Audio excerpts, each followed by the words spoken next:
नमामि धन्वन्तरिमादिदेवम्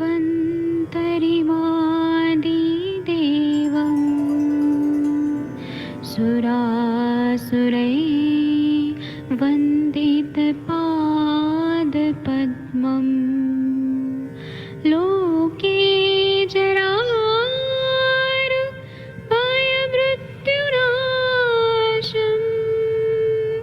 दातारमीशम् विविधौषधीनां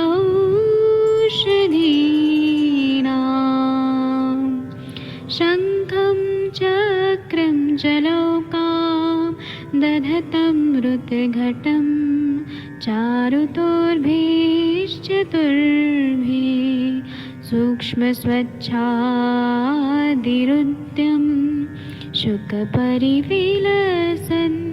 मौलिमं भोजनेत्रम् कालाम्बोदोज्ज्वलाङ्गं कटितटविलसत् चारुपीताम्बराढ्यं वन्दे धन्वन्तरिन्तं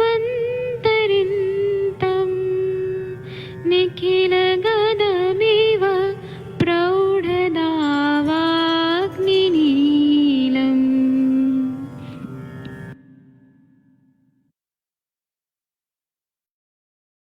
कोई भी सपना साकार करने के लिए सबसे जरूरी है सही कोच का होना। चुनिए आयुष दर्पण डिजिटल को और करे अपनी क्लिनिकल आयुर्वेद सीखने का सपना साकार। Download the app now.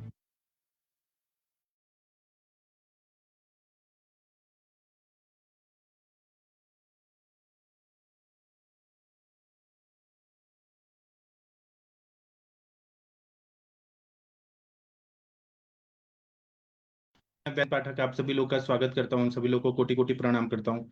आइए आज हम लोग शाम का 7 बजे का मेल इनफर्टिलिटी का सेशन करते हैं। आप सबके सब भारत के सर्वश्रेष्ठ चिकित्सक लोग हैं, सभी को मैं प्रणाम करता हूँ। और मैं यहाँ पे ना एनाटॉमिकल डिफेक्ट जो रहते हैं पेनिस में, पुरुष का जो जेनाइटल ऑर्गन है, इसमें जो रहते हैं अलग अलग तरह के प्रॉब्लम होते हैं, इस पे हम लोग बात करने वाले हैं। ये आप लोगों को जानना बहुत जरूरी है। जो लोग मेल इनफर्टिलिटी पे काम करते हैं उनको हर चीज जानना बहुत जरूरी है। डिटेल में मैं सब बताने का कोशिश कर रहा हूँ। मैं यहाँ पे बहुत सारे फोटोग्राफ्स नहीं ला रहा हूँ क्योंकि मतलब वो शायद ये फेसबुक के उसके अगेंस्ट हो, रूल के अगेंस्ट हो कि बहुत सारे ऐसे विकृत फोटो ना दिखाए जाए। इसलिए मैं नॉर्मल ये साइंटिफिक दिखाऊंगा। बाकी चीज आप लोग इमेजिन करिए, बाद में मैं फोटो वगैरह भी भेज दूंगा ग्रुप में, जिनको इंटरेस्ट होगा। तो अभी मुझे ये बताना है कि जो पेनिस होता है उसके आगे का जो ग्लैंस पेनिस होता है, अगर उसका स्किन जो है उसमें इन्फ्लेमेशन हो गया तो क्या होता है। अभी मुस्लिम लोग तो खतना कराते हैं, ये आप लोग को मालूम है। लेकिन अगर वहां पे इन्फ्लेमेशन हो रहा है, वहां पे सरकमसीजन नाम का जो ऑपरेशन होता है वो नहीं हुआ। बच्चों को हमारे हिंदू धर्म में या दूसरे धर्मों में ऐसे खींच के, स्किन को खींच के और टाका मारते हैं, है ना। और मुस्लिम लोगों में खतना करते हैं, आगे का भाग खींच के पूरा काट ही देते हैं, खतना करते हैं। तो ब्लेन इसको बोलते हैं बेलेनाइटिस, जहां पे इंफ्लेमेशन होता है स्किन का, head of the penis, glans penis का इंफ्लेमेशन होता है। तो अगर फोरस्किन भी इसमें इन्वॉल्व रहती है तो बेलेनोफोसाइटिस ऐसे बोलते हैं। बेलेनोस, एक मिनट में प्रोनाउंस करता हूँ, बेलेनोफोसाइटिस, साइटिस ऐसे है, एस्थाइटिस, बेलेनोस्पोस्थाइटिस ऐसे इसका वर्ड है। तो या फिर बेलेनाइटिस ऐसे बोलते हैं।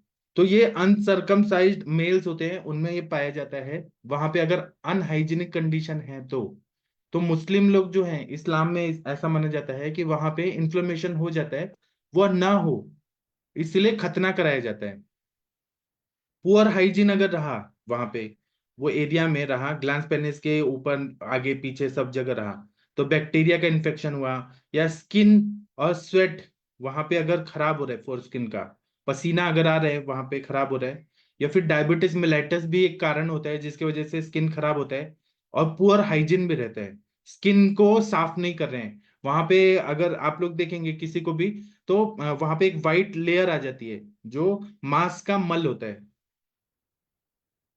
मांस धातु का मल होता है, तो वो जमा होता है, उसको साफ करना बहुत जरूरी है रोज का रोज। अगर कुछ चीज रहता है, एलर्जी रहता है कुछ केमिकल्स के वजह से, तो वो भी एलर्जिक वेलानाइटिस हो जाता है। कुछ मेडिसिन रहता है एलोपैथी के, जो कुछ लैक्सेटिव दिया जाता है, उसके साइड इफेक्ट होते हैं। स्लीपिंग पिल्स रहते हैं, उसका साइड इफेक्ट वहां पे दिखता है। पेन किलर्स खाते हैं, एंटीबायोटिक्स खाते हैं, तो ये बेलेनाइटिस हो जाता है। या फिर खाने पीने में भी बहुत ज्यादा लाल मिर्ची खाया, लाल मिर्ची पाउडर खाया, बहुत ज्यादा तीखा खाया, गरम मसाले खाए, तो वहां पे दाह होता है बहुत ज्यादा अंदर से, ऐसा लगता है बर्निंग हो रहा है। ये मैं कहाँ बता रहा हूँ, आगे का जो है ग्लांस पेनिस, वहां पे बहुत ज्यादा बर्निंग होता है, बहुत ज्यादा जलन होती है। इसको एलोपैथी की दवाइयों से अगर हो रहा है तो बोलते हैं फिक्स्ड ड्रग इरप्शन। कुछ इन्फेक्शंस होते हैं जिससे बेलेनाइटिस होता है, जैसे यीस्ट इन्फेक्शंस होते हैं, उससे हो जाता है। और कुछ कॉजेज होते हैं जैसे reactive arthritis, uncontrolled diabetes, sexually transmitted disease, जैसे हर्पीस की बीमारी सेक्सुअली ट्रांसमिटेड हुआ, विसर्प वहां पे हो गया, उसका इन्फेक्शन वहां पे हो गया, या गोनोरिया हो गया, तो हो जाता है। सिम्टम्स में क्या आता है कि फोर स्किन जो है आगे का, सबसे आगे टिप जो है हमारा, वहां पे स्वेलिंग होती है और रेड अपीयरेंस होता है। या जो फोर स्किन होती है वो एकदम टाइटेंड हो जाती है, मतलब टाइट हो जाती है, ना आगे जाती है ना पीछे जाती है। बहुत सीरियस कंडीशन हो जाती है, पेशेंट बहुत चिल्लाता है। ग्लांस पेनिस का है, आप लोगों को दिख रहा है। फिर इची जेनाइटल्स होते हैं, खुजली बहुत ज्यादा आती है। पेन इन जेनाइटल एरिया, बहुत दर्द होता है। Painful skin on the penis, skin पे भी बहुत ज्यादा पेन होता है। और एक एन ऑडोरस डिस्चार्ज, एक अलग तरह का डिस्चार्ज होता है। Oozing serum can accompany this symptoms, ऐसा भी कंडीशन होता है। बहुत सारे लोग, पुरुषों में तो बहुत सारे लोग आते हैं ऐसा कंप्लेंट लेके कि हमें ऐसा कुछ तो डिस्चार्ज हो रहा है, ग्लांस पेनिस के अंदर के स्किन में हो रहा है, बहुत तकलीफ में रहते हैं। या सोलन ग्लैंड पेनिस, सूजा हुआ रहता है, बहुत ज्यादा सूजा हुआ रहता है। और can put pressure on the urethra leading to dysuria, मतलब वो यूरिन करना चाहते हैं ना, तो बहुत ज्यादा प्रेशर देना पड़ता है, बहुत ज्यादा तकलीफ होती है। पेनफुल मिक्चुरेशन होता है, क्योंकि वो पुरुषों का एक ही है यूरेथ्रा और ये पेनिस एक ही है। तो इसमें डायग्नोसिस है तो फिजिकल एग्जामिनेशन करना है। कल्चर ऑफ एक्सुडेशन, मतलब जो पानी जैसा निकल रहा है उसका कल्चर करके, और फिर चेक करते हैं कि वो क्या चीज का है, बैक्टीरिया का, यीस्ट का, या फिर क्या चीज उसमें इन्फेक्शन कर रहा है, कौन से ऑर्गेनिजम्स हैं, माइक्रो ऑर्गेनिजम्स कौन से हैं, ग्राम पॉजिटिव ग्राम नेगेटिव कौन से बैक्टीरिया हैं। फिर और कोई एडिशनल टेस्ट जरूरी नहीं है। इसमें कॉम्प्लिकेशन क्या होता है कि पेनिस का ओपनिंग में ऐसे कट लग जाता है, स्केरिंग हो जाता है। पेनफुल फोरस्किन रिट्रैक्शन, मतलब फोरस्किन जो है ना पीछे की तरफ जा ही नहीं पाता है, और उसकी वजह से क्या होता है कि इरेक्शन में भी प्रॉब्लम होती है, यूरिन पास करने में भी प्रॉब्लम होती है, और नॉर्मली इंसान बहुत बेचैन रहता है। या फिर inadequate blood supply to the penis, blood supply नहीं हो पाता है। या एलर्जिक डर्मेटाइटिस होता है, एलर्जिक स्किन रिएक्शन होता है। तो आयुर्वेद के हिसाब से देखिए तो ये जो उपस्थ है या पेनिस है, ये कर्मेंद्रिय है और ये अपान स्थान में है। तो जब बेलेनाइटिस होता है तो आयुर्वेद के हिसाब से इसको रक्त दुष्टिजन्य हमें समझना चाहिए। उसी तरह से यह निज व्रण, ऐसा भी हम लोग मान सकते हैं, अंदर ही दोष प्रकोपित हुए हैं, निज व्रण। आगंतुक तो बाद में मानेंगे, पहले निज व्रण को पहले देखते हैं। फिर इसका चिकित्सा जो है कि सरकमसिजन करना चाहिए, मतलब वो स्किन को पहले तो एनेस्थीसिया दिया जाता है, एनेस्थीसिया देके सरकमसिजन वो आगे की तरफ खींच के उसको काट दिया जाता है। और जो ग्लांस पेनिस का एंड होता है, रूट होता है, वहां तक का स्किन रखा जाता है। तो इसी को खतना करना ऐसा बोलते हैं। मुस्लिम लोगों में पहले कर दिया जाता है, लेकिन हिंदू में नहीं किया जाता है। हिंदुओं में क्या किया जाता है कि एक स्किन का ऐसे कुछ भाग लाके टाका मार दिया जाता है, जोड़ दिया जाता है आगे की तरफ। सब बचपन में होता है ऑपरेशन। तो पेशेंट को ना हमें हाइजीन के बारे में एजुकेट करना है। और अभी क्या है कि आप लोग हिंदू लोगों का जो ग्लांस पेनिस देखेंगे वो एकदम सॉफ्ट होता है, मऊ होता है बहुत ज्यादा, क्योंकि उसके ऊपर फोर स्किन रहता है। लेकिन जो मुस्लिम लोग रहते हैं उनका खतना हो जाता है, तो जब कोई स्किन का कवरिंग ही नहीं है, तो मुस्लिम लोग का वो जो ग्लांस पेनिस है वो बहुत मजबूत होता है, मतलब उसका जो त्वचा होती है वो बहुत मोटा होता है, और ऐसे मतलब चमड़ा बहुत मोटा हो जाता है, क्योंकि हमने उसका फोर स्किन निकाल ही दिया है। डायबिटिक पेशेंट का तो हमेशा शुगर लेवल चेक करना चाहिए।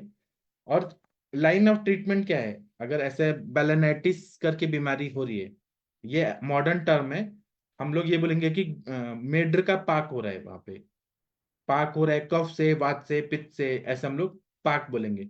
तो यहाँ पे आम पाचन करते हैं और क्लेद का शोषण चिकित्सा करते हैं, शोधन करते हैं, रुक्ष विरेचन करते हैं, रक्त प्रसादन करते हैं। इंटरनल दवाइयां देना बहुत जरूरी होता है। इंटरनल एंटीबायोटिक जो है आयुर्वेद के, वो हम लोग करते हैं। हम लोग स्थानिक चिकित्सा तो करते हैं, वो मैं बताऊंगा, लेकिन हम लोग इंटरनल दवाइयों पे ज्यादा जोर देते हैं।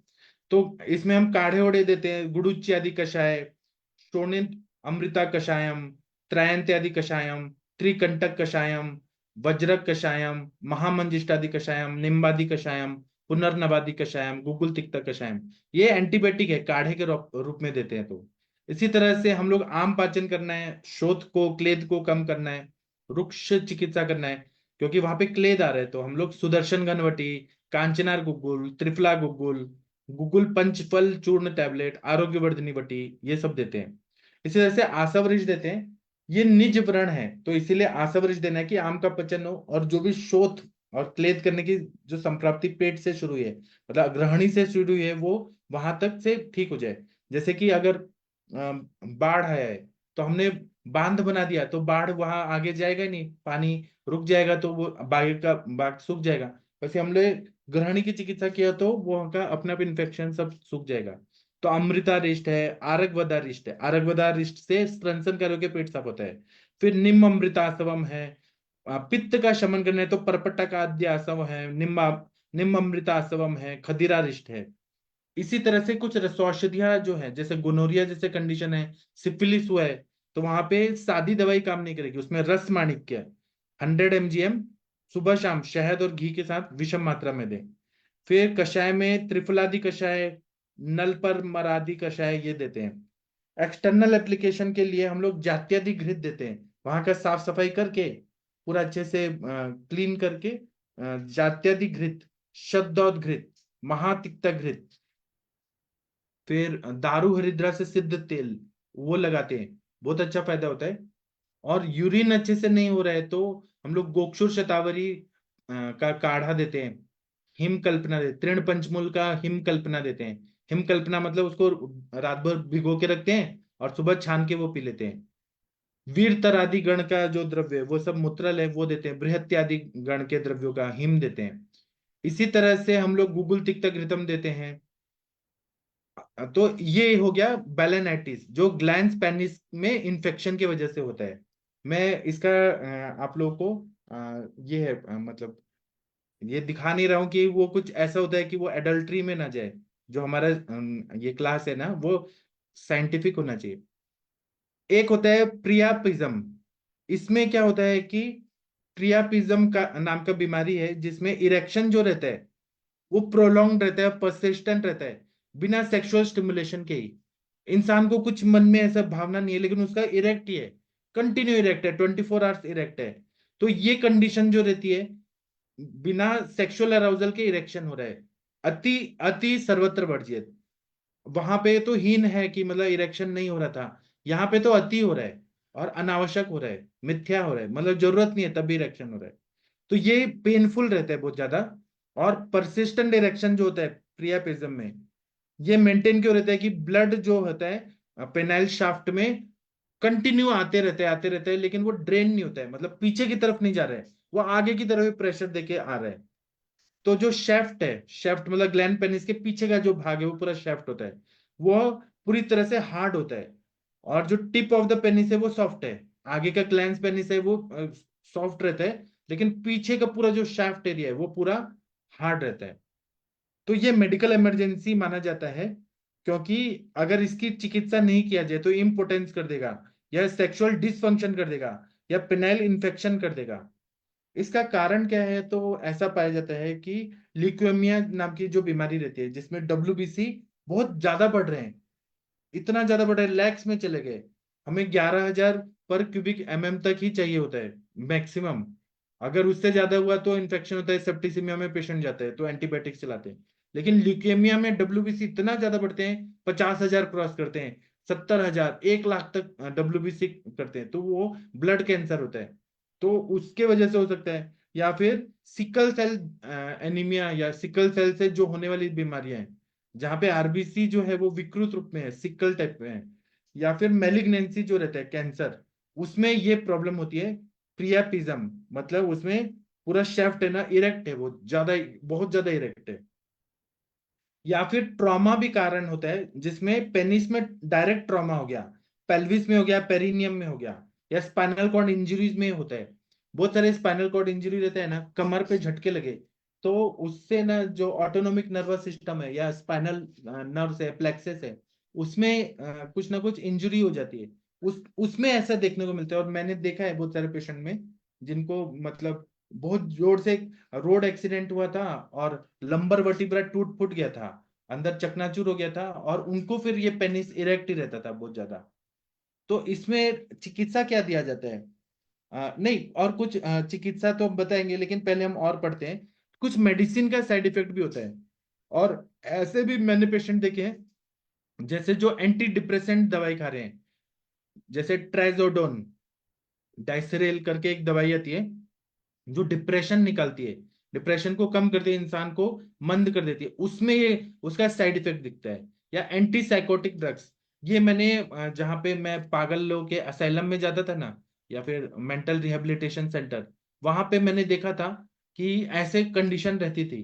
तो हमें लगता था कि पागल है, ये क्या है, इसका पेनिस बहुत कुछ ज्यादा ही इरेक्ट है, ये क्या काम वासना में। ऐसा नहीं है, वो काम वासना में नहीं था, वो तो पागल था, पागल थे वो पेशेंट, मतलब सिजोफ्रेनिया में थे, डिप्रेशन था उनको, कुछ अलग चीजें थी। लेकिन वो मेडिसिन का साइड इफेक्ट होता है। या ब्लड थिनर दिया जाए, जैसे हिपैरिन, वारफेरिन, वो दिया जाए तो इरेक्शन कंटिन्यू रहता है, कंटिन्यू। या फिर कुछ मेडिसिन जो इरेक्टल डिसफंक्शन के लिए एलोपैथी की दवाइयां रहती हैं, वो अगर दिया जाए और उनका साइड इफेक्ट हो, तो वो ना ये इरेक्शन को रोकती नहीं है, क्योंकि ब्लड रिवर्स होके ड्रेन नहीं हो रहा है, वो आगे की तरफ ही कंटिन्यू बहते रहता है। तो इसको तीन इसमें हमें डिवाइड करना चाहिए प्रियापिज्म को। इसमें बोलते हैं, और ये ध्वजोत्थान अगर अनावश्यक मात्रा में है, बिना सेक्सुअल अराउजल के भी है, तो ये बीमारी है। ऐसे पेशेंट आते हैं, अब जो लोग प्रैक्टिस करते हैं उनके पास इसका आंसर होगा, आप लोग भी सुन रहे हैं। अगर आप लोग के पास पेशेंट है तो आप लोग, फिर मैं जो बोल रहा हूँ आप लोग को याद आ जाएगा ये बातें। पेशेंट आते हैं, ऐसा मत सोचिए नहीं आते हैं, लेकिन आप रेफर कर देंगे कि हम नहीं कर सकते हैं, आप जाओ न्यूरोलॉजिस्ट के पास जाओ, सेक्सोलॉजिस्ट के पास जाओ। ऐसे रेफर करने से तो कुछ नहीं हुआ, आपको ये सब आना चाहिए। तो इसको तीन कैटेगरी में करते हैं, एक होता है इश्चिमिक प्रियापिज्म, एक होता है नॉन इश्चिमिक प्रियापिज्म। तो इश्चिमिक प्रियापिज्म जो रहता है, इसमें वेनस ऑक्लूसिव या लो फ्लो प्रियापिज्म होता है, जो नॉन सेक्सुअल होता है, मतलब वहां पे सेक्सुअल कोई वो नहीं है, रिलेशन नहीं है, परसिस्टेंट इरेक्शन रहता है, और इसमें हल्का सा ही इरेक्शन रहता है, या उसमें ब्लड फ्लो थोड़ा सा बढ़ गया तो हो सकता है, या कभी कभी ब्लड गैसेस रहते हैं, हाइपर कार्बिक, एसिडोटिक या हाइपोएक्सिक, उसकी वजह से भी रिजिडिटी आती है। कॉर्पोरा कैवर्नोसा, जो कॉर्पस कैवर्नोसम जो आप लोग को दिख रहा है ग्लैंस पेनिस के पीछे, वहां पे रिजिडिटी आती है और टेंडर लगता है बहुत ज्यादा। अगर आप उसको पाल्पेट करेंगे तो बहुत कड़क दिखता है। तो पेशेंट ना ये भी बोलते हैं कि हमें पेन भी हो रहा है पूरे उधर। तो इसमें ये हो सकता है कि इमरजेंसी की कंडीशन होती है। तो इसमें ये रहता है कि कभी कभी नॉन पेनफुल स्टेज भी रहता है, और पेनिस फ्लैसिड हो जाता है, लूज भी पड़ जाता है, और अचानक ही इरेक्ट भी हो जाता है, अचानक ध्वजोत्थान भी हो जाएगा, और अचानक कम भी हो जाएगा। ये दोनों चीजें हो सकती है। तो इश्चिमिक में क्या रहता है कि ब्लड फ्लो होता भी है, कभी नहीं भी हो रहा है, दोनों कंडीशन रहती है। नॉन इश्चिमिक जो रहता है, जिसमें आर्टेरियल हाई फ्लो रहता है, ये नॉन सेक्सुअल रहता है, और इसमें अनरेगुलेटेड कैवर्नस आर्टेरियल इनफ्लो बढ़ जाता है, अनकंट्रोल रहता है। तो इसमें हाइपोक्सिया या एसिडोटिक नहीं रहेगा, ब्लड गैसेस जो रहती हैं, ब्लड गैसेस भी रहती है। अब एलोपैथी ब्लड गैसेस बोलते हैं, हम लोग वात बोलते हैं, कि रक्त वाहिनियों में अंदर वायु चला गया है और वह बहुत बढ़ा रहा है, वो लोग गैसेस बोलते हैं, ब्लड गैसेस। और दूसरा है कि इसमें पेनिस बहुत ज्यादा रिजिड भी नहीं होता है, बहुत पेनफुल भी नहीं होता है, ट्रॉमा भी कारण हो सकता है इसमें। और दूसरा क्या है कि एक सुचरिंग प्रेयापिज्म होता है, जिसमें अनवांटेड पेनफुल इरेक्शन होता है, रिपीटेडली होता है, उसका अलग अलग टाइम होता है, उस टाइम पे होता है, पेशेंट नहीं चाहता है लेकिन उसका हो जाता है। दूसरा क्या है कि इसमें हमें ट्रीटमेंट जो देना है वो हमें पूरा डायग्नोस करना पड़ता है कि इश्चेमिक है कि नॉन इश्चेमिक है। तो इसके लिए सीबीसी करना है, मतलब पूरा ब्लड काउंट चेक करना है, रेटिकुलोसाइट देखना है, हीमोग्लोबिन का इलेक्ट्रोफोरेसिस का टेस्ट होता है वो देखना है, साइकोएक्टिव मेडिकल स्क्रीनिंग मतलब कौन से साइकेट्रिक दवाइयां चल रही है वो देखना है, यूरिन टॉक्सिकोलॉजी देखना है, पूरा यूरिन में क्या प्रॉब्लम है, टॉक्सिन कहाँ जा रहे हैं कि वो ब्लड गैसेस बन रहे हैं। ब्लड गैस टेस्टिंग करके एक टेस्ट होता है, ब्लड के गैस का वो देखते हैं क्या है। कलर डॉप्लेक्स अल्ट्रासोनोग्राफी करते हैं, पेनाइल आर्टेरियोग्राफी करते हैं, वहां पे आर्टरीज का कैसे कैसे आर्टरीज बना है, क्या है क्या नहीं, वो सब देखते हैं। तो अगर इसमें कैवर्नस ब्लड जो है उसमें PO2 मतलब पेनाइल ऑक्सीजन लेवल जो है वो मोर देन 60 रहा तो वो प्रॉब्लम हो सकता है। नॉर्मल आर्टेरियल ब्लड देखते हैं, वो लेस देन 90 है तो वो देखते हैं। नॉर्मल मिक्स्ड वेनस ब्लड है, रूम का एयर है, वो 40 है 50 है, वो सब देखते हैं। मैं इसका चार्ट आपको भेजूंगा। तो इसमें क्या होता है कि फाइंडिंग में पता चलता है कि कॉर्पोरा कैवर्नोसा फुल्ली रिजिड है, पेनाइल पेन है, उसमें एबनॉर्मल ब्लड गैसेस है, फिर उसमें ब्लड एबनॉर्मलिटी है, हिमेटोलॉजिकल मैलिग्नेंसी है, ब्लड का कैंसर है, या कोई वैसोएक्टिव ड्रग का इंजेक्शन दिया गया है, या फिर उसमें क्रॉनिक फुल रिजिडिटी है या पेरिनियल ट्रॉमा है, ये हमें देखना पड़ता है। अब आयुर्वेद के हिसाब से हमें पुरुषम पुरुषम विक्षम वो देखना पड़ता है।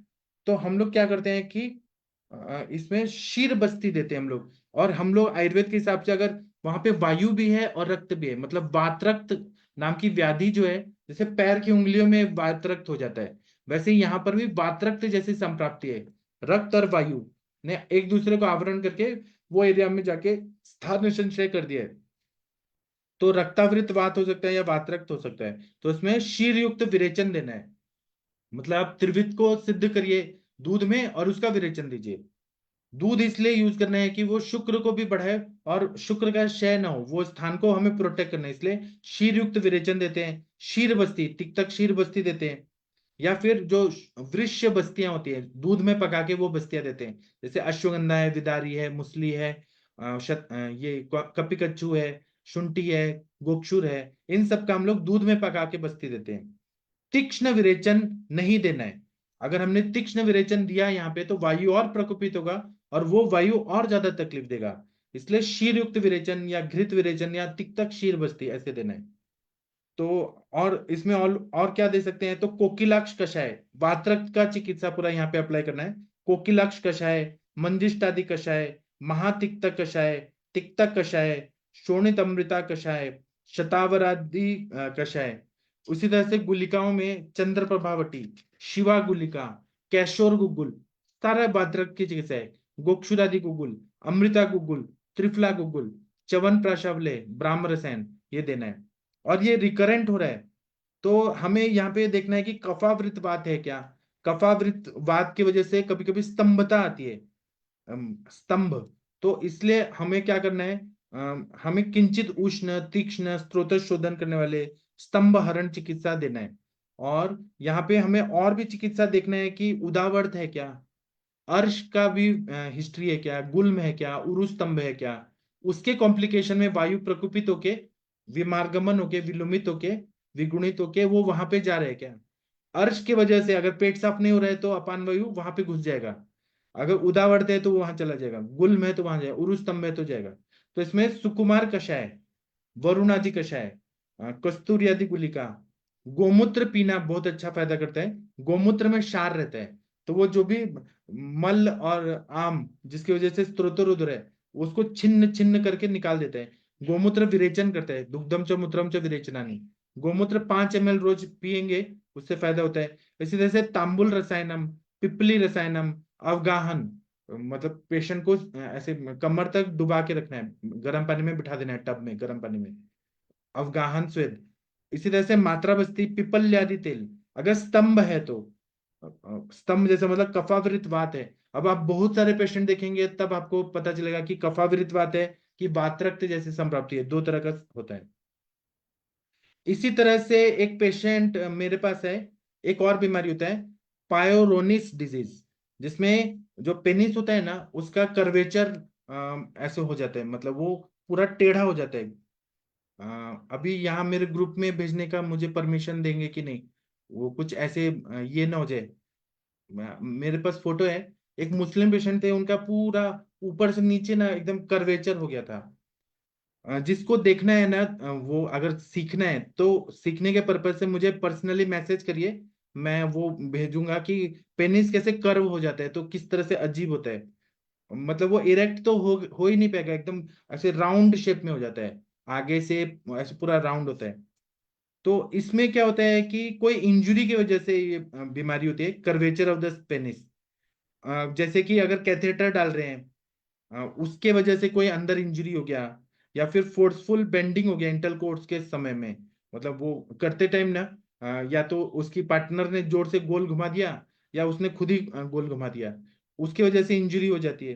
तो उससे क्या होता है कि अंदर सपोर्टिंग टिश्यू होता है, उनमें टीयर हो जाता है और स्कैर फॉर्मेशन हो जाता है, अंदर अंदर वो जो ये मांसपेशियां होती है ना, वो फट जाती हैं, क्रैक हो जाती हैं। तो उसके वजह से फिर क्या होता है कि वो फिर स्ट्रेट हो ही नहीं पाता है, वो पूरा गोल हो जाता है। तो इसमें या फिर कभी कभी फाइब्रोसिस जैसे होती है, जो थिक शीट्स होता है जो कॉर्पोरा कैवर्नोसा को कवर करती है, ट्यूनिका एल्बुजिनिया, वो कहीं ना कहीं फाइब्रोसिस हो गए, तो उसकी वजह से पेन होगा, एबनॉर्मल कर्वेचर होगा, इरेक्टाइल डिसफंक्शन होगा, loss of girth and shortening ऐसा भी होगा, या फिर उसमें प्लेक फॉर्मेशन होकर कैल्सिफाइड हो जाएगा, या फिर उसका जो ऑस जो है पेनिस का, वो बहुत कम हो जाता है, ऑसिफाइड होता है। तो इसमें एक तरह से पेरिवेस्कुलर इन्फ्लेमेशन हो सकता है, या फिर अंदर ही अंदर कोई इन्फेक्शन होता है। तो इसको बेंड और कर्व ऑफ द पेनिस ऐसे बोलते हैं। और जहां पे हार्डन स्कार टिश्यू रहेगा वहां पे वो गोल हो जाता है इरेक्शन के पहले ही। तो ऐसा पेशेंट कितना परेशान होता होगा, मतलब मेरे पास एक मुस्लिम पेशेंट का था, मैं ग्रुप में भेज ही दूं क्या? आप, मैं जो बताना चाहता हूँ, आप लोग हाँ बोलिए तब मैं भेजूंगा। आप लोग देखना चाहते हैं क्या कि मैं भेजूंगा फिर बोलेंगे कि भेज दीजिए हाँ? सर, इसमें कहाँ दिक्कत है। हाँ, वो एकदम कर्वेचर हो गया था वो मुस्लिम पेशेंट का। एक मिनट रुकिए, मेरे व्हाट्सएप पे है, जो मैं बताना चाहता हूँ, यहाँ पे तो नहीं दिखा पाऊंगा, एक मिनट रुक जाइए। वो पेशेंट इतना तकलीफ में थे, इतना तकलीफ में थे ना, मतलब उन्होंने बहुत सारे आयुर्वेदिक इलाज कराए, एलोपैथी कराए, मतलब फिर कोई इलाज ही नहीं मिल रहा था।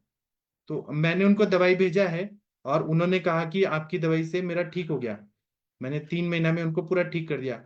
अब ऐसे पेशेंट आए तो आप लोग सोचेंगे कि क्या करें, सर्जरी करके तो फायदा होता नहीं है।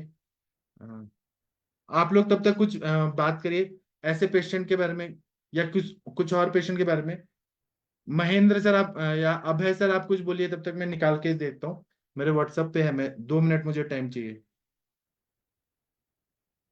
सर अभय सर, आपने कोई पेशेंट देखे हैं क्या मेल इनफर्टिलिटी के? कुछ बताइए सर, याद आ रहे तो, मेरे को 2 मिनट का सर टाइम अभी दे। तो नहीं देखे कॉलेज टाइम में बहुत। हाँ तो बताइए ना, कुछ एग्जाम्पल से बताइए ना। मैं तो ये ऑपरेटिव करता था अभी, ज्यादा तो इसका अच्छा। जो उधर पोदर में ऑपरेट करता था ना। अच्छा, ठीक है, और किसी को कुछ बताना है तो बता सकते हैं। और कौन बोलेगा? डॉक्टर गणेश भोसले सर, आपने कुछ देखा है ऐसे पेशेंट? सर प्लीज कुछ बताइए, तब तक मैं 1 मिनट ये में सर कर्व के जो पेशेंट होते हैं ये जनरली एक तो इतना जितना आप बता रहे हो उतना तो नहीं, लेकिन जो हस्तमैथुन वगैरह का जो प्रयोग करते हैं या फिर जो छोटी योनि वालों से सेक्स करते हैं उनके उनके घूम जाता है वो। इतना तो नहीं, लेकिन थोड़ा सा किसी साइड में लेफ्ट में या राइट में इस तरह से थोड़ा सा वो घूम जाता है, इरेक्ट होता है जब। इस तरह का पेशेंट मैंने देखा, और उसके उसके लिए फिर धीरे धीरे उसमें अपन क्योंकि यहाँ सूजन वगैरह भी नहीं कर सकते, इसलिए वहाँ बड़ी समस्या आती है। उसका धीरे धीरे फिर अपन मालिश वगैरह करके उसकी धीरे धीरे फिर अपन व्यवस्था की जा सकती है। अब आपके हिसाब से उसमें और क्या क्या दिया जाता है ये हाँ, मैं बता रहा हूँ, मैं जो बताना चाहता हूँ, अब आपको ग्रुप में आ रहा है, मैं जो बताना चाहता हूँ, वो जो आप बोल रहे हैं ना टेढ़ा मेढ़ा हो जाता है, वो अलग बात है। अभी देखिए ग्रुप में आ रहा है, ये एक मुस्लिम पेशेंट थे, तो इनको ना जो मैं बोल रहा हूँ ना कि उन्होंने कभी सेक्स करते टाइम पूरा बेंड कर दिया। अब इनका अंदर ही अंदर आप देखिए ग्रुप में आए, तो इनका ना वो स्ट्रेट हो ही नहीं पा रहा था, इरेक्ट ही नहीं हो पा रहा था, मतलब यहाँ पे एनाटॉमिकली डिफेक्ट हो गया था। ऐसा बहुत खतरनाक कंडीशन होता है। तो वो हाथ से ऐसे सीधा करते थे तब भी नहीं हो पा रहा था, इतना खतरनाक कंडीशन था। तो इसमें क्या होता है कि ये इसमें पेन भी होता है, पेन ड्यूरिंग इंटरकोर्स होता है, ये पूरा कर्व हो जाता है, मतलब ऐसा। अभी आप लोग को मैं जो बताना चाहता हूँ शायद आप लोग को समझ आ गया होगा मैं क्या बताना चाहता हूँ। तो इसमें स्कार टिश्यू रहता है कभी कभी, और कर्वेचर हो जाता है अंदर ही अंदर। तो इसमें इरेक्शन मेंटेन भी नहीं रहता है, एक तो इरेक्ट भी नहीं होता है, पेनिट्रेशन जो करना है वजाइना में वो भी नहीं हो सकता है। तो इमोशनल सिम्टम्स भी बढ़ जाते हैं। तो डायग्नोसिस में फिजिकल एग्जामिनेशन करना चाहिए, हमें ये देखना चाहिए कि कंजेनेटल कर्वेचर है क्या, या कोई और बीमारियां हैं क्या, और ट्रीटमेंट देके हमें उपशय अनुपशय देखना चाहिए, फायदा हो रहा है कि नहीं हो रहा है। उसमें 30% रिजॉल्व हो रहा है स्पॉन्टेनियसली, 40% प्रोग्रेस होता है, 30% स्टेबल रह रहा है, तो मतलब हमारा ट्रीटमेंट सही जा रहा है। तो एलोपैथी में सर्जिकल एक्सीजन करते हैं, प्लेक को निकालते हैं, पूरा ओपन करते हैं, पूरा अंदर से काट के कैवर्नस ये जो है वो पूरा निकाल देते हैं पूरा, और कट करके, और फिर प्लेक को निकालते हैं, रेडियोथेरेपी करते हैं, स्टेरॉइड का इंजेक्शन देते हैं। तो आयुर्वेद के हिसाब से यहाँ पे इंजुरी भी है, आघातजन्य भी है, और वातरक्त भी है प्रकुपित वात की वजह से। तो हम लोग चिकित्सा करते हैं, जहाँ पे सर्जरी है तो सर्जरी करना चाहिए, जहां नहीं सर्जरी कर सकते हैं वहां पे बाथर औषधियां देना है, स्निग्ध औषधियां देना है, उसमें मात्रा बस्ती, उत्तर बस्ती, उत्तर बस्ती भी देते टाइम इंजुरी ना हो। और कभी कभी कैथेटर से भी ऐसा प्रॉब्लम होता है जो मैं कर्वेचर का बता रहा हूँ। तो कभी रुक्ष गुण की वृद्धि हो जाती है, तो वहां पे स्निग्ध बस्तियां, यापना बस्ती देना पड़ता है। और अंदर हम दवाइयों में धानवंतर कषाय, भद्र दार्वादी कषाय, सुकुमार कषाय, बस में अंतक घृत, सुकुमार घृतम, कल्याणा घृतम, महाकल्याणा घृतम ये देते हैं।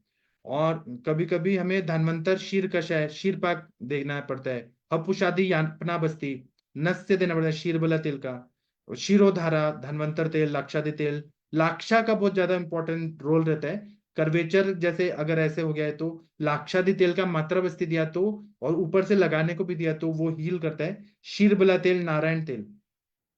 उसी तरह से वहां पे हमें पिचू रखना है, पेशेंट को बोलना है कि आप कपड़े खोल के बैठो घर में, 4-5 घंटा रूम बंद करके टीवी देखते बैठो, और शीरबला तेल का धारा करना है, या फिर पिचू धारण करना है। उससे फिर वो पूरा अंदर ही अंदर हील होता है। धन्वंतर तेल का है, शद्दोतघृत का। और साइकोलॉजिकल काउंसलिंग करनी है, पार्टनर उनकी वाइफ का काउंसलिंग करना है कि ये ऐसा हुआ है।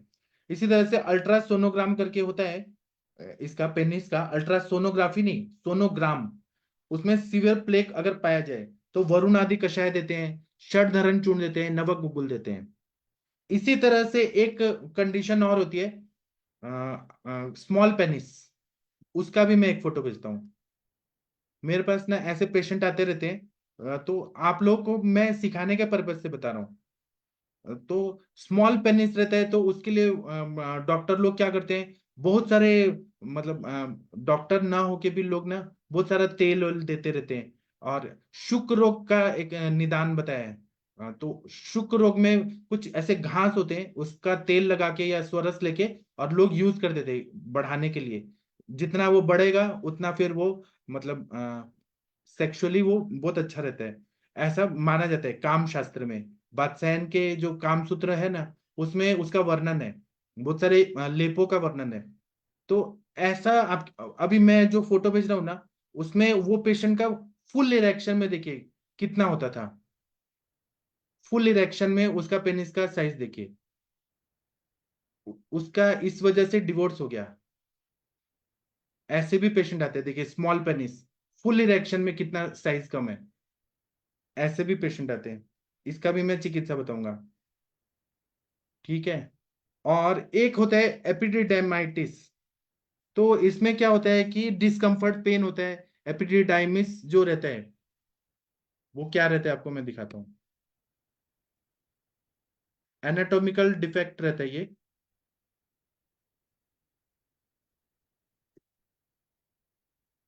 अभी इसमें मैंने वो निकाला नहीं है। एपिडिडाइमाइटिस जो रहता है, जो स्क्वाटम से शुरू होता है, टेस्टिकल से शुरू होता है। हाँ देखिए एपिडिडाइमिस कैसे रहता है, वहां पे इन्फ्लेमेशन है टेस्टिस के ऊपर के भाग में। तो इसमें क्या होता है कि स्पर्म न क्या होते हैं कि ये 19 से 35 एज में रहता है। और जो लोग मिलिट्री हॉस्पिटलाइजेशन करते हैं वहां पे ये ज्यादा होता है। ये इन्फेक्शन से होता है, या फिर बैक्टीरिया या सेक्सुअली ट्रांसमिटेड इन्फेक्शन रहता है, या फिर इसमें ये जब होता है तो यूरिनरी ट्रैक्ट इन्फेक्शन होता है, सेक्सुअली ट्रांसमिटेड डिजीज, गोनोरिया, क्लैमेडिया, उसके वजह से हो सकता है। स्ट्रक्चरल प्रॉब्लम अगर हो यूरिनरी ट्रैक्ट, वो हो सकता है। या फिर यूरिनरी ट्रैक्ट का सर्जरी हुआ हो, या यूरिनरी कैथेटर लगाया हो, तो ये एपिडिडाइमाइटिस से इन्फेक्शन होता है। या एनलार्ज प्रोस्टेट, उसकी वजह से प्रोस्टेट बड़ा है तो ब्लॉकेज करता है ब्लैडर का। हार्ट मेडिकेशन चल रहा है, एमियोडायरोन नाम का मेडिसिन। या फिर हैवी वेट लिफ्टिंग करने से हो जाता है, ट्यूबरकुलोसिस से हो जाता है। तो इसमें सिम्टम क्या रहते हैं एपिडिडाइमाइटिस, जो एपिडिडाइमिस जो है वहां पे इन्फ्लेमेशन हो रहा है, वो कहां पर है आप लोग को दिख रहा है डायग्राम के हिसाब से। तो इसमें लो ग्रेड फीवर होता है, चिल्स होते हैं, pain in pelvic area, pressure in testicles, painful and swollen scrotum, red and warm scrotum, pain and tenderness in the testicle, enlarged lymph node in the groin, groin के side में lymph node बहुत बढ़ गए, swelling हो गया, lymphadenopathy हो गया, urgent and frequent urination, pain with intercourse and ejaculation, ejaculation के बाद बहुत पेन होता है, इंटरकोर्स के टाइम डिस्चार्ज होता है, और कुछ अजब तरह का डिस्चार्ज आता है पस जैसा, और ब्लड इन द सीमेन ऐसा भी होता है। कॉम्प्लिकेशन ये अगर ज्यादा रहा, अगर ट्रीटमेंट नहीं किया, किसी ने बताया नहीं, अपना बीमारी छुपाया, तो क्रॉनिक एपिडिडाइमाइटिस होता है। या फिर एट्रोफिक चेंजेस होते हैं टेस्टिकल में, टेस्टिकल सूख जाते हैं, पूरा एकदम स्मॉल हो जाते हैं।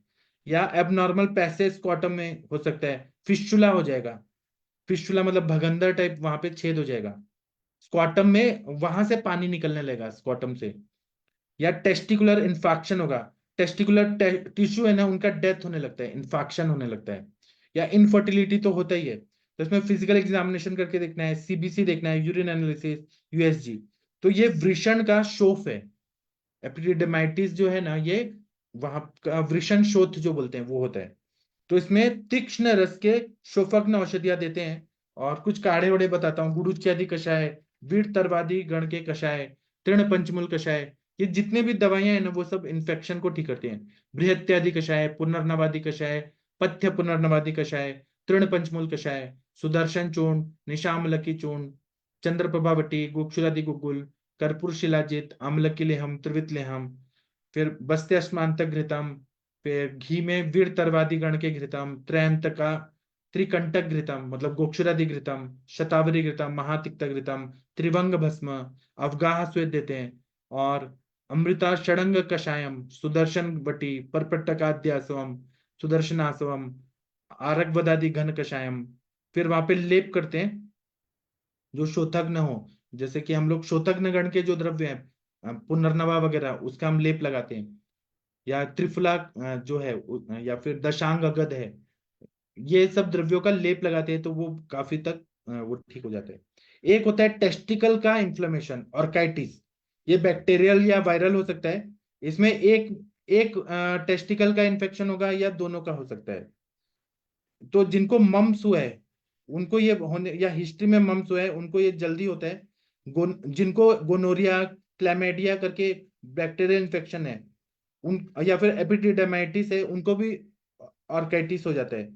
अनप्रोटेक्टेड सेक्स करते हैं जो कहीं पर भी जाके रेड लाइट एरिया में ऐसे लड़कियों से सेक्स करते हैं जिनका पहले से और भी बहुत सारे लोगों से सेक्स हुआ है, तो उनको ये ऑर्काइटिस होने के चांसेस रहते हैं। तो pain in testicle and groin, tenderness in the scrotum, painful urination, painful ejaculation, swollen scrotum. मेरे पास ऐसे पेशेंट बहुत आते हैं, और उनका हेतु क्या मिलता है कि पुणे में बुधवार पेट एरिया है, वहां पे वो रेड लाइट एरिया है, पुणे का सबसे बड़ा रेड लाइट एरिया है, वहां से वो जाते हैं और ये ऑर्काइटिस एपिडिडाइमाइटिस, ये सब करके लेके आते हैं। पेशेंट बहुत तकलीफ में रहते हैं, तो हमें ऐसे नहीं करने कि हम नहीं इलाज करें, हम करेंगे इलाज। हम लोग ग्लव्स पहन के उनको पहले चेक करते हैं, उसके बाद में व्रण शोथ की चिकित्सा करते हैं, शुद्र व्याधि में बताया है, और तिक्त रस का प्रयोग करते हैं, तिक्त कषाय का प्रयोग करते हैं, शोथहर, आम पाचन, वातानुलोमन द्रव्य देते हैं। शुक्र व स्त्रोतस पे काम करने वाली दवाइयां पहले नहीं देना है हमें, पहले हमें वहां पे आम पाचन करना है, शोथ को दूर करना है, वातानुलोमन करना है, बाद में शुक्र व स्त्रोतस में वृक्ष वगैरह दवाइयां देना है। फिर जब ये सब शोथ वगैरह ठीक हो जाए, आम पचन हो जाए, अग्नि अच्छा हो जाए, पेट साफ होने लगे, तब बृहण और रो का अपपुनर्भवत्व चिकित्सा देना है। और फिर थर्ड स्टेज में हमें शुक्रल दवाइयां देनी है। तो इसमें हम लोग सुकुमार कषायम, वीर तरवादी गण के कषायम, बृहत्यादिक पानीयम, चंद्र प्रभावटी, शिवागुलिका, गोक्षरादि गुगुल, शतावरी लेहम, बस्त्यास्मांतक घृतम, त्रिकंटक घृतम या गोक्षुरादि घृतम, धन्वंतर घृतम, सुकुमार घृतम, वीर तरवादी गण का घृतम, गुगुल तिक्त घृतम, सूक्ष्म त्रिफला, गंधक रसायन, पंच तिक्त घृत गुगुल, कैशोर गुगुल, और एकेटी, अमृता गुगुल, कैशोर गुगुल, त्रिफला गुगुल देते हैं। अभ्रक भस्म, स्वर्ण भस्म, और एक्सटर्नली पिचू रखते हैं धन्वंतर तेल का, तो ये बहुत अच्छा फायदा होता है। इसके बाद में प्रोस्टेट का जो डिसऑर्डर है, वो मैंने प्रोस्टेट पे लेक्चर लिया है बीपीएच पे, तो वो अलग टॉपिक पे, लेकिन प्रोस्टेट का भी रिलेटेड बीमारियां इसमें ही आएंगी, वो हम कभी बाद में करेंगे। अब आप लोग कुछ बोलना चाहते हैं क्या इस टॉपिक पर? डॉक्टर गंगवार सर, आपके पास ऐसे पेशेंट तो नहीं आते होंगे? आरती मैम, डॉक्टर गणेश भोसले जी, प्रेम नारायण जी, कुछ बोलना चाहेंगे? हाँ प्रणाम सर। हाँ प्रणाम सर, बताइए सर। हाँ सर, आते हैं एक दो पेशेंट, ज्यादा बहुत ज्यादा नहीं आए लेकिन आए हैं सर। एक पेशेंट था, तो जो वो क्या कहते हैं सेक्स कर रहे थे, तो उस दौरान उनका फ्रैक्चर हो गया था। अच्छा। तो बहुत ज्यादा ब्लीडिंग हो गई थी उनसे। हाँ। तो सर सिंपल सर, मैं तो वही चंद प्रभावटी वाला दिया उस समय, और इतना ज्यादा आता भी नहीं था, कम से कम 8-10 साल पहले की बात है सर। हाँ। तो पेशेंट ठीक ठाक हो गए थे, और जैसे क्या कहते हैं जो बोलबद्ध रस दिया तो ब्लीडिंग जी। रोकने के लिए, जी। तो पेशेंट ठीक ठाक हो गया था। तो अभी एक जल्दी में पेशेंट आया, तो सर वो अपनी ग्लास पेनिस की जो है वो जी। सफाई वफाई नहीं करते, क्लीन नहीं करते थे। जब उन्होंने स्किन को फोर स्किन को पीछे किया, तो वहां पे स्कार टाइप बन गया, एकदम जैसे अल्सर टाइप बन जाता है, इस तरह से बन गया। तो मैंने उनसे पूछा भी कहीं और तो कोई बोला ऐसा रिलेशन तो नहीं है? बोले ऐसा कुछ भी नहीं है, कभी 60+ में थे वो, मतलब जी। 65 के आसपास रहे होंगे। तो बोले जी। ऐसा कुछ भी नहीं है। डॉक्टर साहब कैसी बात है, अगर ऐसे बोलने लगी, तो मैंने नेम पूछना पड़ता है ना। तो सर मैंने तो सिंपल उसने सूखी त्रिफला दिया, और सर क्या कहते हैं ये रसमाणिक का गंधक रसायन, ये सब दिया, उससे पेशेंट को रिकवरी हो गई सर। और ऊपर से जागकारी तेल लगाने को दिया। मैंने साफ सफाई करके नीम के पानी से मैंने कहा साफ सफाई करनी जी। इसकी, और क्या कहते हैं जागकारी तेल लगाना। जी। तो पेशेंट का रिकवरी है, दोबारा आए दवा लेने के लिए। तो जी। जी सर। और जो मैंने ऐसे फोटो भेजा है, वो देखा आपने, स्मॉल पेनिस या कर्वेचर ना के ऐसे सर, पेशेंट आए? सर ऐसा नहीं देखा। एक पेशेंट सर मेरे पास है, क्या कहते हैं उन्हें डायबिटीज है 10 साल से सर करीब। जी। और डायबिटीज के कारण ना फाइमोसिस हो गई सर। अच्छा। तो फाइमोसिस, हाँ फाइमोसिस हो गई। तो फाइमोसिस का उन्होंने पहले अपने आप स्वयं इलाज किया, जो क्रीम व्रीम आती है ऑनलाइन, जो मतलब फाइमोसिस की क्रीम, उसमें रिंग जो होती है वो टाइट हो जाती है फाइमोसिस में। जी। तो वो पीछे करते, तो उनका जो है ग्लांस पेनिस का सेंसिटिविटी बिल्कुल चली गई है, बहुत नामात्र की रह गई है। जी। और पेनिस भी थोड़ा छोटा हो गया है सर। जी। कहते हैं जब इरेक्ट करता है तो पूरा हो जाता है, ऐसा कुछ जी। नहीं है। जी। लेकिन वैसे उनका थोड़ा सा मतलब डायबिटीज है। हालांकि पहले HbA1c का 10 था, अब 7 के आसपास HbA1c है। जी। तो अब उन्हें अब इरेक्शन की भी दिक्कत आ रही है सर। सर आप मुझे फोटो भेजिए और डिटेल भेजिए, मैं दवाई दूंगा, तो आप देखिए क्या मस्त रिजल्ट आएगा। तो सर फाइमोसिस का तो उन्होंने सर्जरी करा दी, हाँ। फाइमोसिस की सर्जरी करा दी, वो तो सही हो गई। हाँ। लेकिन जो है पेनिस जो है अभी थोड़ा छोटा ही है उनका सर, जैसे तो बच्चों हो का जाएगा, होता है इस तरह। हो जाएगा सर। वो जो है हमारा बला अश्वगंधादि लाक्षादि तेल, अगर इंजुरी होगा तो उसका पीछू रखना है रोज, या अश्वगंधा तेल है मैं आपको भेजूंगा, अश्वगंधा जी तेल का सर। पीछू रखना है, या फिर पेनिस को डुबा के रखना है वो तेल में, 1 घंटा तक जी डुबा के सर। रखना है। तो उससे जी ना सर। वो इतने मसल्स मांसपेशियां मजबूत हो जाती है सर, ठीक हो जाएगा ये। मैंने और ऐसे पे सर काम किया है जी। जो सर इरेक्टाइल डिस्फंक्शन है वो सही हो जाएगा सर? वो सब सही हो जाएगा सर। वहां पे हम लोग अच्छा। वात का शमन करेंगे ना, और ग्रहण करेंगे। जी सर। जी मतलब सर। जैसे हम काहन स्वेद करते हैं, वैसे तेल में डुबा के रखना है। नॉर्मल रूम टेम्परेचर वाले तेल में पेनिस को डुबा के जी रखना सर। है 1 घंटा तक। जी सर। जी एब्जॉर्ब सर। होता है वहां से, और एब्जॉर्ब हो के वो ताकतवर बन जाता है। जी सर, भेजता हूँ फोटोग्राफ, भेजता हूँ आपको। हाँ सर, ये ठीक बहुत सर। जरूरी है। ये सब बीमारियों पे ना आयुर्वेदिक डॉक्टर लोगों को तो मालूम ही नहीं है कि ऐसे भी बीमारियां होती हैं और इसका इलाज ऐसे भी होता है। अगर हम अपने लोगों को नहीं बताएंगे ये सब एक्सपीरियंसेस, तो मैंने कौन सर उसमें श्री गोपाल तेल दे दिया होगा। जी श्री गोपाल तेल लगाने, मैंने मतलब दोनों को तो नहीं कहा था, मैंने कहा इस पर लगाना है आपको पेनिस पे, जी, वो तो जो इरेक्टाइल चैरिटी डिस्फंक्शन में वाली। काम करते हैं जी। जी सर। जी ठीक है, और कोई कुछ बोलना चाहते हैं? हरिहर सर, आप कुछ बोलना चाहते हैं? आपने जी पेशेंट सर। देखे हैं ऐसे? जी जी सर। सर, नहीं, मेरे को एक पेशेंट ऐसा देखा है कि वो आगे का जो होल है ना वो सिकुड़ जाता है, और फिर पेशाब करने में बहुत दिक्कत होती है। 2 बार ऑपरेशन किया और तीसरी बार करे कि नहीं, अब फिर नहीं सर, दिक्कत है। ऑपरेशन से नहीं होगा, ठीक नहीं होगा। उसके लिए आयुर्वेदिक चिकित्सा ही सही है। आप मुझे फोटो भेजिए, फिर मैं आपको पूरा संप्राप्ति करके बताऊंगा कि क्या करना चाहिए। क्योंकि अभी तो बंद हो गया था, तो 15 दिन से कैथेटर से पर है। फिर बोला था कि दोबारा ऑपरेशन करके होल चौड़ा करते हैं, और फिर थोड़ा एक पाइप देता है रखने के लिए, वो रखते हैं तो थोड़ा टाइम अच्छा रहता है, फिर वापस सिकुड़ जाता है। जी सर, हो जाएगा ठीक सर। एक बार मुझे पूरा केस बताइए, मैं जो तेल दूंगा ना, इतना बढ़िया फायदा होगा, आपका नाम हो जाएगा। जी सर ठीक है। और कोई कुछ बोलना चाहते हैं तो बोल सकते हैं। महेंद्र सर, आपने ऐसे पेशेंट नहीं देखे होंगे शायद। महाजन सर, प्रदीप कुमार जी, आपने पेशेंट देखे हैं ऐसे? नहीं देखे हैं। कोई बात नहीं, आप जब करेंगे प्रैक्टिस तब पेशेंट आएंगे, तब आपका एक्सपीरियंस बढ़ेगा। ठीक है, तो मैं दस अभी बारह सेशन। साल पहले एक पेशेंट आया था सर इस तरह का, लेकिन अपन उसको कुछ कर नहीं पाए खास। उसमें तेल वगैरह जो गोपाल तेल वगैरह था उसकी उसके लिए बताया था, लेकिन उससे कोई रिलीफ मिला नहीं, तो फिर उसको फिर छोड़ दिया मैंने कि सर ये नहीं वही होगा। वही प्रॉब्लम होती है कि इसको हम लोग केवल श्री गोपाल तेल तक ही सोचते हैं। हमें अपने सोच को ब्रॉड करना है। वहां पे संप्राप्ति देखने की, बात रक्त जैसी संप्राप्ति है क्या, या फिर वहां पे कफ और वायु की वजह से स्तंभ हो रहा है क्या, या फिर वहां पे इंजुरी है क्या, पूरा केस टेकिंग करके अच्छे से समझ के तब करेंगे ना, तब कभी ऐसा नहीं होगा। हमें अपने सोच को, दायरे को बढ़ाना है मेडिसिन के हिसाब से। ठीक है, तो अभी मैं सेशन बंद कर दूं? इस पे और भी बताने का है। जो एबनॉर्मल स्पर्म सेल्स रहते हैं, उस पे भी एक लेक्चर करना है। तो अगर आप लोग बोर हो गए हैं तो मैं वो किसी और दिन ले लूंगा। अगर कंटिन्यूटी में चाहते हैं तो मैं कंटिन्यूटी में पढ़ा दूंगा। नहीं सर, कंटिन्यू रखिए सर, क्या फिर दिक्कत मैं नहीं। कल कल सबसे इंपॉर्टेंट जो स्पर्म सेल्स होते हैं, एबनॉर्मल स्पर्म्स सेल्स में जो रहता है, tapering head, double head, triple head, या टेल में कुछ डिफरेंस है, या मिडल पीस में कुछ डिफरेंस है, न्यूक्लियस में है, इस पर एक जबरदस्त मैं बताऊंगा, लेक्चर लूंगा, कल बताऊंगा फिर। ठीक है, ये फिर पूरा हमारा एक सीरीज हो जाएगा ना इस पे।